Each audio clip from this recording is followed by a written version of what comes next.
শহীদ ও আহত পরিবারের সদস্যদের নিয়ে কুরবানি করব বলছে হাসনাত আব্দুল্লাহ।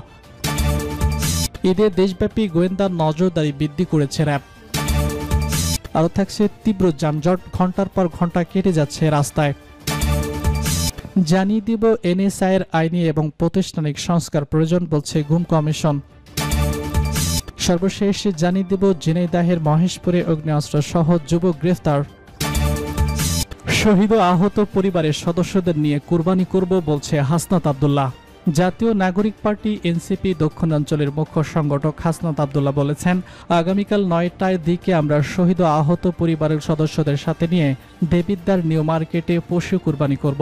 শুক্রবার নিজের ভেরিফাইড ফেসবুক থেকে এক পোস্টে তিনি এসব কথা জানান।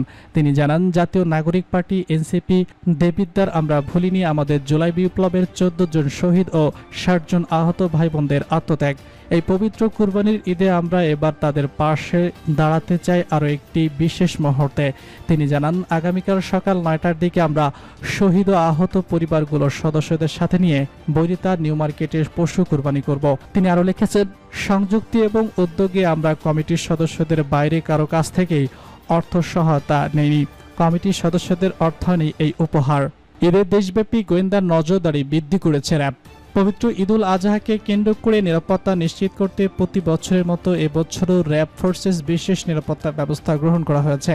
শুক্রবার দুপুরে জাতীয় ঈদগাহ ময়দান পরিদর্শন শেষে পবিত্র ঈদ উল আজহা দেশব্যাপী র্যাবের বিশেষ নিরাপত্তা সংক্রান্ত প্রেস ব্রিফিং করেছে সংস্থাটির আইন এবং গণমাধ্যম শাখার পরিচালক ইয়ং কমান্ডার MJS ইস্তফা চৌধুরী। তিনি বলেছেন, দেশব্যাপী তালিকাভুক্ত ঈদ জামাতের স্থানগুলোতে নিরাপত্তা ব্যবস্থা গ্রহণ করা হয়েছে।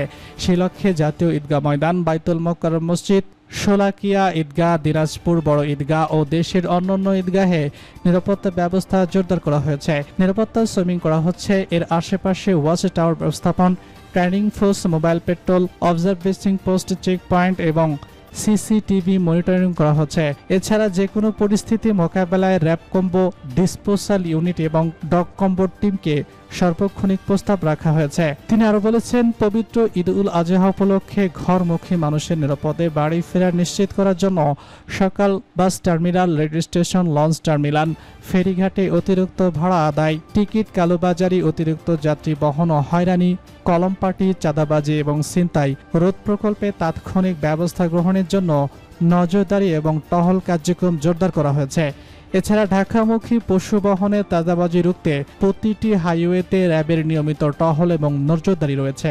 গুরুত্বপূর্ণ শপিং মল, বিপণী বিতান এবং বিনোদন কেন্দ্র সমূহে স্ট্যাটিক টহল বৃদ্ধির মাধ্যমে নিরাপত্তা জোরদার করা হয়েছে, যাতে করে সাধারণ জনগণ উৎসব মুখর পরিবেশে এবং নিরাপদে কেনাকাটা শেষ করে বাড়ি ফিরতে পারে। রাজধানী ঢাকা সহ সারা দেশে ঈদের ছুটিতে যাওয়ায় মানুষের বাসস্থান, কর্মস্থান, শপিং মল সহ অন্যান্য স্থানে চুরি ও ডাকাতি প্রতিরোধে র্যাবের নজরদারি ও টহল বৃদ্ধি করা হয়েছে। তীব্র যানজট, ঘন্টার পর ঘন্টা কেটে যাচ্ছে রাস্তায়। ঢাকা টাঙ্গাইল এবং ঢাকা ময়মনসিংহ মহাসড়কে ঈদযাত্রায় আনন্দ থেমে অস্থিরতা। তীব্র যানজটে রাস্তায় কেটে যাচ্ছে ঘন্টার পর ঘন্টা। চরম দুর্ভোগে পড়েছে যাত্রীরা। ফিরতি বাস না আসায় রাত থেকে রাস্তায় এবং কাউন্টারে অপেক্ষা করছে যাত্রী। টিকিট কেটেও গাড়ি না আসায় যাত্রা বাতিল করে ফিরছে অনেকেই। প্রিয়জনদের সঙ্গে ঈদ উদযাপনে বাড়ির পথে বহু মানুষ, কিন্তু যাত্রাপথে থেমেছে অস্থিরতা। সড়কে ঘন্টার পর ঘন্টা গাড়িতে বসে নাকাল সাধারণ মানুষ। ঢাকা টাঙ্গাইল হাই সড়কের যানজটের অস্থিরতা কাটেনি। থেমে থেমে যান চলাচল স্বচ্ছ গতির কারণে 3 ঘন্টার রাস্তা পাড়ি দিতে হচ্ছে 10 থেকে 12 ঘন্টা। শিশু, নারী, বয়স্করা পড়ছেন বেশি বিপাকে। ভোগান্তি হলেও স্বজনের সঙ্গে মিলে ঈদ আনন্দে মেতে ওঠার অপেক্ষায় সবাই। এদিকে যানজটের প্রভাবে পরিবহন সংকট পৌঁছেছে চরমে। ঢাকা টাঙ্গাইল মহাসড়কের চন্দ্রা তিমোট এলাকায় গাড়ি না থাকায় অপেক্ষায় হাজার হাজার যাত্রী। বাধ্য হয়ে অনেকে ঝুঁকি নিয়ে ছাদে মোটরসাইকেল বা পশুবাহী ট্রাকে যাচ্ছে বাড়িতে। এছাড়া ঢাকা ময়মনসিংহ সড়কেও প্রায় 10 কিলোমিটার এলাকা জুড়ে দেখা দিয়েছে যানজট। এদিকে গাবতলী বাস টার্মিনালে সময় মতো গাড়ি না আসায় পরিবার পরিজন নিয়ে বিপাকে পড়েছে যাত্রীরা। বৃহস্পতিবার রাতে যারা যেতে পারেননি তাদের অনেকেই রাত কেটেছে সড়ক এবং কাউন্টারে। টিকিট কাটার পরও যাত্রা বাতিল করছেন অনেকেই। পাটুরিয়া ফেরিঘাট এলাকাতেই নেই স্বস্তির ছাপ। ঈদযাত্রার শেষ দিনে কয়েক কিলোমিটার যানজটে যাত্রী ভোগান্তি পৌঁছেছে চরমে। আরেচিয়া কাজিরঘাট নৌরুটে 23টি ফেরি থাকলেও যানবাহন থামছে হিমশিম অবস্থা। এদিকে মহাখালী বাস টার্মিনাল পরিদর্শন করে বাড়তি ভাড়া নিলে বাসের রুট পারমিট বাতিলের হুঁশিয়ারি দেন স্থানীয় সরকার উপদেষ্টা আসিফ মাহমুদ সজীব ভুঁইয়া। সড়কে কুরবানির পশুবাহী বাহনের কারণে যানজট তৈরি হচ্ছে বলে জানান সাধারণ মানুষ। তবে দ্রুত পরিস্থিতি স্বাভাবিক হওয়ার আশাও হাইওয়ে পুলিশের। এনএসআইয়ের আইনি এবং আনুষ্ঠানিক সংস্কার প্রয়োজন বলছে গুম কমিশন। জাতীয় নিরাপত্তা গোয়েন্দা সংস্থা এনএসআই একটি আধুনিক জবাবদিহিতামূলক গোয়েন্দা সংস্থা হিসেবে কাজ করে তা নিশ্চিত করার জন্য এর যথেষ্ট আইন এবং আনুষ্ঠানিক সংস্কার প্রয়োজন। গত বুধবার আনফেন্ডিং দ্য ট্রুথ এবং স্ট্যাটিস্টিক্যাল ডায়াবেটিস এবং কনফ্লিক্ট ইজ অ্যাফেক্ট এবং বাংলাদেশ শীর্ষক জাতীয় প্রতিবেদনটি প্রধান উপদেষ্টা মোহাম্মদ ইউনূসের কাছে জমা দেওয়া হয়। বৃহস্পতিবার প্রধান উপদেষ্টার প্রেস উইং প্রতিবেদনের 2টি অধ্যায় প্রকাশ করে। গুম সংক্রান্ত তদন্ত কমিশনের রিপোর্টে বলা হয়েছে, এনএসআই প্রতিরক্ষা মন্ত্রণালয়ের অধীনে বাংলাদেশের প্রধান বেসামরিক গোয়েন্দা সংস্থা হিসেবে কাজ করে। দেশ এবং বিদেশি উভয় ধরনের গোয়েন্দা তথ্য এই সংস্কার আওতায় থাকবে। এই সংস্থা জাতীয় নিরাপত্তা, সন্ত্রাসবাদ দমন এবং রাজনীতিক এবং নাশকতামূলক কার্যকলাপের উপর নজরদারি সম্পর্কিত তথ্য সংগ্রহ এবং বিশ্লেষণ করে। এটি সীমান্তে গোয়েন্দা সংস্থার সঙ্গেও জড়িত এবং রাষ্ট্রীয় সার্বভৌমত্বের প্রতি হুমকি পদক্ষেপ করে। এনএসআই অন্যান্য সংস্থার সঙ্গে কাজ করে, যেমন প্রজেক্টরেট জেনারেল অফ ফোর্সেস, ইন্টেলিজেন্স এবং স্পেশাল ব্রাঞ্চ। এর ফলে অধিকাংশ ক্ষেত্রে ওভারল্যাপিং, অতিরিক্ত ব্যবহার এবং আন্তঃসান্তগত সংঘাত দেখা দেয়। ক্রমবর্ধমান রাজনীতিকরণের কারণে এর কার্যকারিতা গুরুত্ব তদন্তের আওতায় এসেছে। অভিযোগ থেকে জানা যায় সংস্থাটি জাতীয় নিরাপত্তা হুমকির উপর কঠোরভাবে মনোযোগ দেওয়ার পরবর্তীতে রাজনৈতিক বিরোধী দল, নাগরিক সমাজ এবং সাংবাদিকদের পর্যবেক্ষণ এবং দমন করার জন্য ব্যবহৃত হচ্ছে।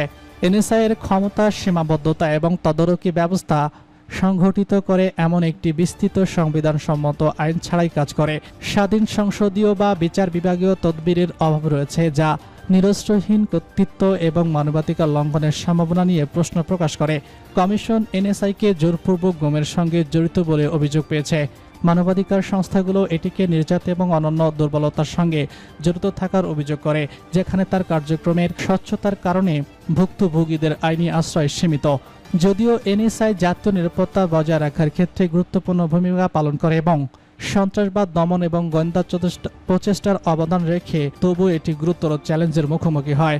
এর মধ্যে রয়েছে রাজনীতিকরণ, স্বচ্ছতার অভাব, অপরিহার্য তদারকি এবং গুরুত্বের মানবাধিকার উদ্বেগ। ঝিনাইদহের মহেশপুরে আগ্নেয়াস্ত্র সহ যুবক গ্রেফতার। ঝিনাইদহের মহেশপুরে যৌথ বাহিনীর অভিযানে আগ্নেয়াস্ত্র, দেশীয় অস্ত্র এবং বিভিন্ন সরঞ্জাম সহ জুয়েল রানা নামের এক যুবককে গ্রেফতার করেছে যৌথ বাহিনীর সদস্য।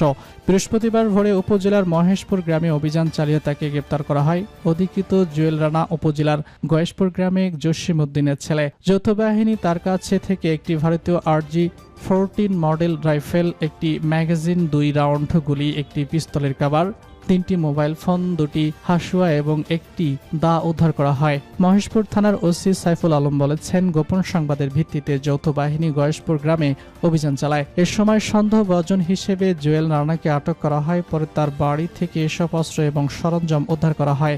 আটক যুবকদের বিরুদ্ধে মহেশপুর থানায় মামলা হয়েছে।